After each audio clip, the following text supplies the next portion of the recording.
welcome to our program. Herschel Island, with all its historical remains of bygone whaling days and the Royal Northwest Mounted Police detachment, may still be viewed as it was a century ago. But Herschel's history goes deeper than that. Archaeological ruins from ancient sod houses dwell into some important facts about that island. Andy Tardiff, former chief park ranger, tells some important facts about that island and also gives us a walkthrough.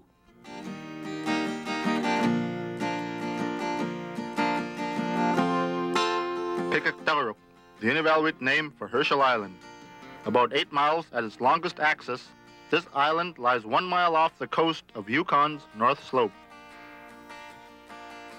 This island holds historical significance to both the Inuvialuit and Euro-Americans that occupied it in the last 100 years. Although most written sources on Herschel Island details a Euro-American history, they do not focus on Inuvialuit history as it was. Inuvialuit culture on this island dates back over some 700 years or so, inhabited on a year-round or seasonal basis.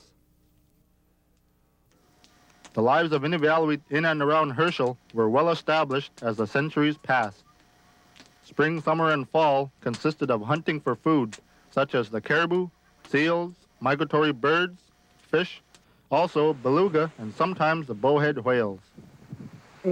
Mainly the Inuit that were passing through here, with the different cultures, like the 9 different cultures that passed through here, they did their seasonal round, so this was maybe a summer spot, maybe they used it in the fall time, or but it was used mainly for hunting the sea mammals, like whales, seals, walruses, and might have been used just, like I said, just during the summer season. And all your caribou and things like that would be on the mainland side, so they'd use those areas also for, for fishing and hunting of mammals. Once winter set in, the Inuvialuit lived on food that had been stored, and they also hunted for seals through the sea ice. Even polar bears, the mightiest of animals, were taken for food and its hide. The skin, bones, and sinew of animals were used to make clothing and hunting implements that were necessary to the Inuit survival. Over the centuries, this island was used mainly for harvesting game at certain times of the year. Most of the Inuvialuit groups wintered on the mainland of Yukon's north slope, sometimes traveling east or west to specific wintering sites along the coast. Winters along the north slope are very cold and windy. To provide warmth, the early Inuit had designed a sod hut that over thousands of years proved warm and provided shelter from constant blizzards. The walls, ceiling, and flooring were constructed with driftwood logs. The sod or ground would then be piled on top and sides and cracks filled in, effective in insulating against the cold. A hut made of sod and logs provided shelter for as many as 3 families. Over the years, these dwellings have been caved in, looted, destroyed, and oftentimes built over with the progressing of cultures. Thanks to archaeological excavations, many important artifacts pertaining to the prehistoric history of the Inuvialuit have been saved.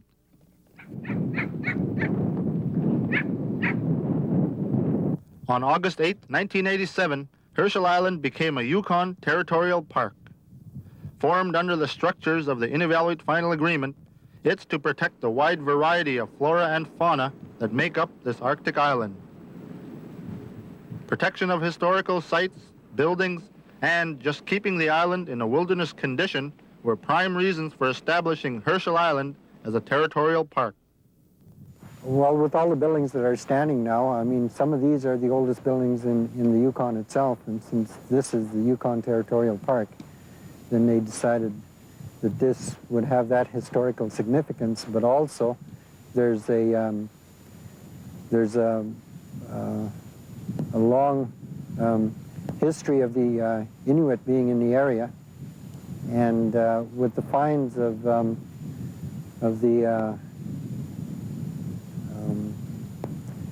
that the archaeologists did prior to 1986. There was a site down the beach there past the mission house that was called the Washout, and dates back to the 13th century. So it's been occupied for years and years, like from all the cultures that passed through here. It has a history of use, say, for about 6,000 to 9,000 years. Prior to the whalers, not many Europeans and Americans visited the area. In 1826, Sir John Franklin explored the island, and in talking with the natives, discovered that their trading with a number of groups was well established. Being in the middle of an established trade route, the Inuvialuit of Herschel Island and the North Slope probably engaged in trade more frequently than other Inuvialuit groups. But trade did not lead to the incursion of Euro-American whalers. It was a price of baleen. The baleen from a bowhead whale was reaching $4 per pound, and this the whalers wanted. Bowhead whales were abundant around the Herschel area, also further east, the Mackenzie Bay and Cape Bathurst. Herschel Island could not hold back its occupants. Yeah, in 1888, Joe Tuckfield was sent out here with a party of Inuit from around Point Barrow, just to investigate the likelihood of bowheads being in this area. And when he came over, he found that it was really abundant in bowheads, like as compared to Point Barrow, which was already all fished out. Like so, so in 1889, when they came over, and there was a few ships came over, and actually were camped over on the other side of the island, which is Avadla, and then they found that wasn't a suitable harbor, and this was a better harbor, this Pauline Cove here. Pauline Cove is named after a captain's wife and is located on the east side of Herschel Island. In August of 1890, the Pacific Steam Whaling Company ships, the Hume and Grampus, reached Herschel Island. They began to build the storehouse on the southwest side sandspit. The whaling fleet had already passed by, bound east. Having taken no whales when the fleet headed back west, they continued cruising with no success, collecting driftwood along the way. They found themselves in company with a little schooner called the Nicoline, and on September 18th, the three ships were unexpectedly frozen in at Pauline Cove. When they could not break free from the cove, they settled in, secure from the pressures of moving ice. Living in this land would prove more than most could handle. When the first ships came over, then they could be successful, or in some years they weren't really that successful because of the ice conditions. And if you get a late start, then as years progressed, then they had to go further and further east. So their hunting trips would take a lot longer. And so at times they were iced in, so they had to winter over. And there was as many as 15 ships, 15 whaling barks or ships moored out here during the winter months. The whalers were soon to adopt the clothing style of the Inuit that came to live on Herschel Island. The heavy woolen clothing that they had was not suitable for the Arctic, so they took to caribou skin clothing. For the whalers, these made much warmer and comfortable wear. Or they'd have seamstresses on board, like, on board the ships, like that they got from, say, from Alaska. They'd bring in their own seamstresses and people that actually sewed for them or prepared their meats and things like this.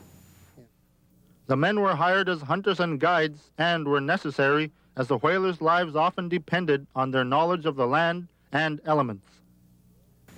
They survived by, well, it was trial and error to begin with. And if they knew they had to have fresh meat in that, because some people were contacting scurvy. So what they did was that they hired a lot of local Inuit in this area, or they had the Alaskans come over and do their caribou hunting and usually the hunts from the mainland, and that supplied them with the vitamin C that they needed to overcome the scurvy. Scurvy was not the only cause of death during the winter years. The first victim that winter died from dropsy. Also, storms that often came instantly took its toll.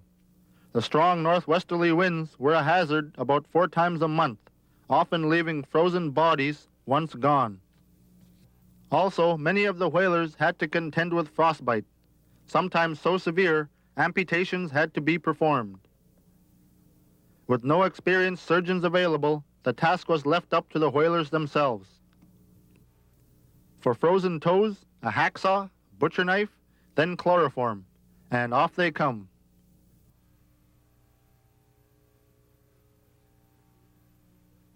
To keep the fires going, driftwood had to be collected. They'd find this along the mainland sandspits and at Herschel Island. Well, when they first came over, then there was a large supply of firewood because they didn't have that many ships in here. But as the firewood depleted in this area and along the coastal lines, and they were going further and further away, then they supplied their own selves with coal, and that came from in around Point Barrow. The whale ships geared down for winter enclosure by lining up beside each other in Pauline Cove. Facing southeasterly, they lessened exposure to the gale-force northwesterly winds that usually overcome Yukon's north slope.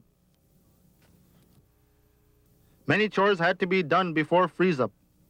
Stoves were set up in the ships, deck housing built, pipes drained of water, then greased, and last of all, boilers were shut down. When the snow became hard enough, blocks were packed on the sides of the ships, making effective insulation. The ship's rudder had to be kept free of ice. Also, an ice hole had to be kept open in the event of fire. Drinking water was another source of survival that the whalers had to secure. The closest source was at a lake in the middle of Herschel Island. Once the ice was thick enough, crews were made ready for sawing ice blocks. Each ship had their own stack of ice and would probably use about 4 tons per week. Fresh meat was always needed for the Inuit families and to supplement the whalers' diet. Hunting and trading parties would go about 150 miles from the island in search of game. They would kill or acquire mountain sheep, moose, polar bears, seals, ptarmigans, and plenty of fish. But the more favored were the caribou, as there was plenty come fall time. Oh, it was very important for vitamin C and for clothing and things like that, and especially for the barter system. And after, it's unfortunate, but with the introduction of say, flour and sugar and all of the tea and coffee and all the staple grubs, the Inuit were actually really in dire straits once the whalers left, because they lost their traditional way of hunting and trapping, and with the introduction of new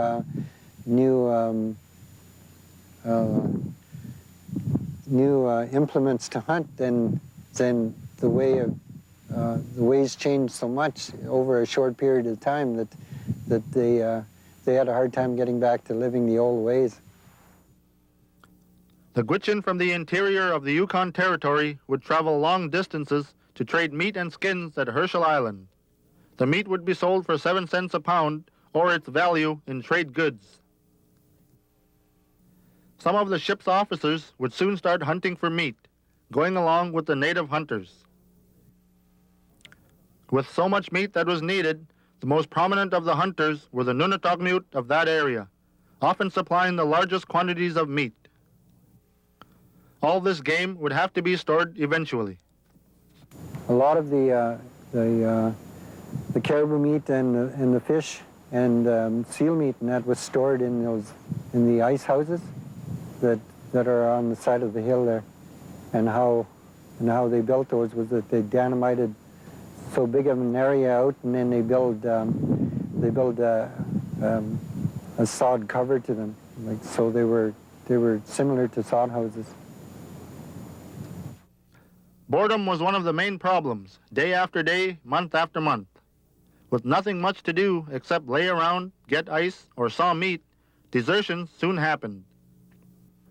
The lure was a Yukon gold field 600 miles to the south. The captains could not leave the deserters to fate. If nothing was done to capture them, others might be inclined to follow. Overtaking them in a native camp, all were badly frostbitten. Back at ship, the men were placed in irons, and accomplices derated to ordinary sailors. This time would not be the last. That winter, the lure of American trade goods brought many Inuvialuit families to live at Herschel Island. Times were changing with the easy access to manufactured items, such as guns, gunpowder, lead, primers, flour, sugar, tea, and tobacco. All this would dramatically change the lifestyle of the Inuvialuit. The Inuvialuit soon became good at bartering and trading. Prior to the whalers coming to the island, the Inuvialuit had a barter system with, say, the Gutchin from around Old Crow area and up around up the Mackenzie, and they traded in things like fish and fur and stone implements. Like there's a place on the mainland side where they had flint, so they traded in those sorts of things.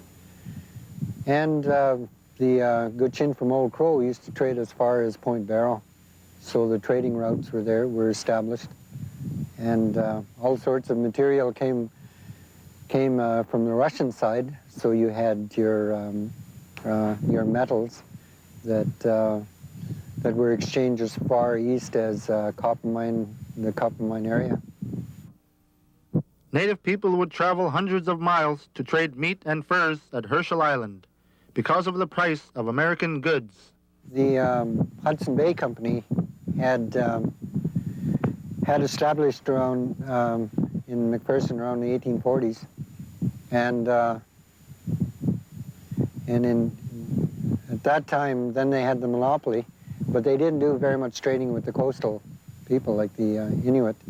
But when they did have a trading, when they did trade with the whalers, the merchandise that they got from, say, San Francisco or Seattle or the West Coast was a lot cheaper in those days, and Herschel Island was a lot more favorable to the Gutchin and to the Inuit of the area as far as getting good fur prices and actually getting a lot more for their furs. From the whalers at Herschel Island, a 100-pound bag of flour could cost the Inuit or Gutchin $2. And in Fort McPherson at the Hudson Bay Company, they were asking $30.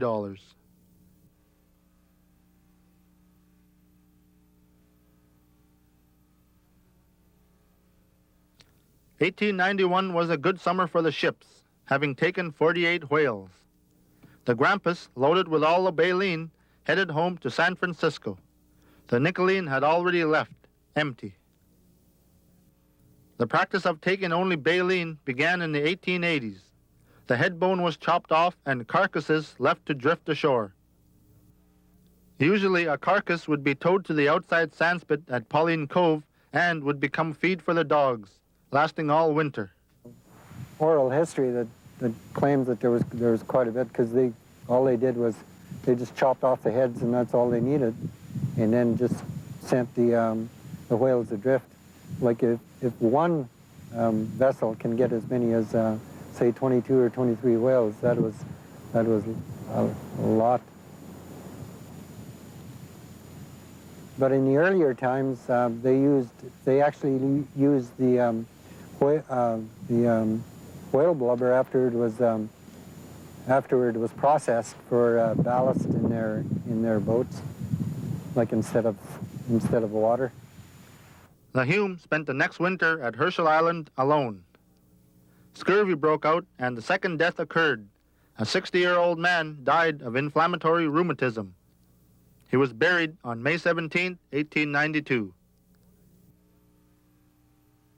Before the Hume had left for San Francisco, she had taken the baleen of 37 whales, valued at $4 million in 1982 dollars.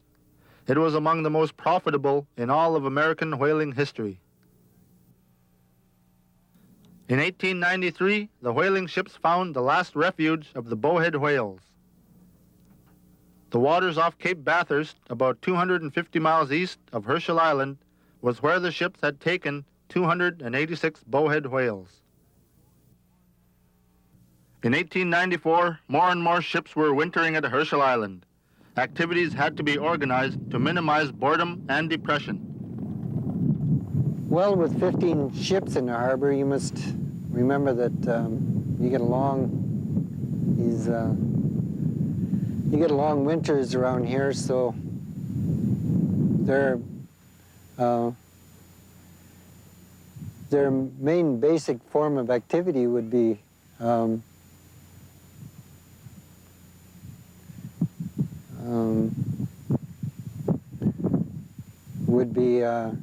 like hauling ice, to get rid of the monotony, doing deck chores, because most of the crews lived on the ships themselves, eh? So they do things like maybe build a community house and that sort of thing during the winter months, and have some activities in there like billiard tables and other forms of sports, and a lot of reading, and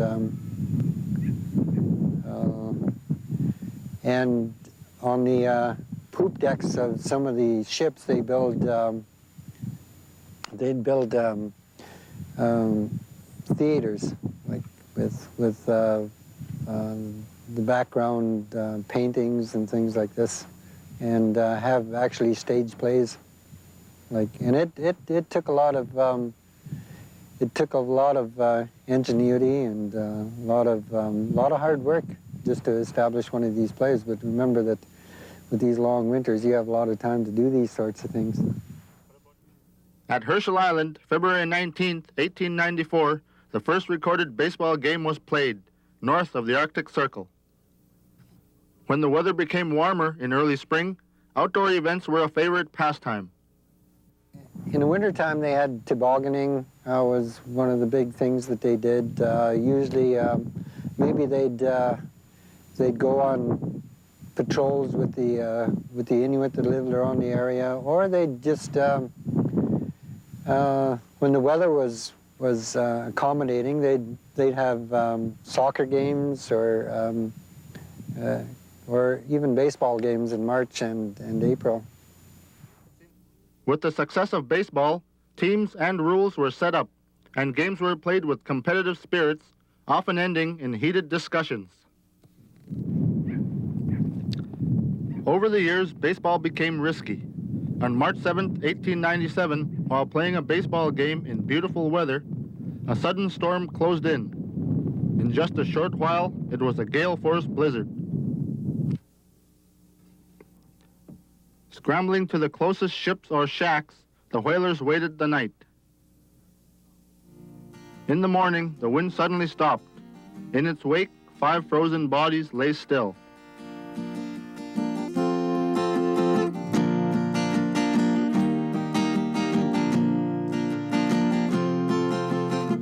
As the years slowly passed, bowhead whales were less frequent. Whaling ships only enjoyed little success. Others made no profit.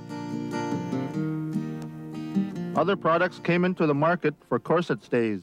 The baleen, which had been used over decades, was no longer wanted. The end for whaling came around 1907.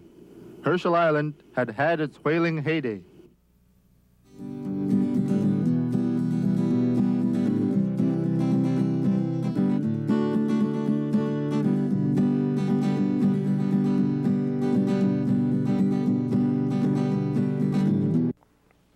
Thank you for joining us on our program. We hope you enjoyed it. We leave you now with a musical montage of Inuvik, the place of man.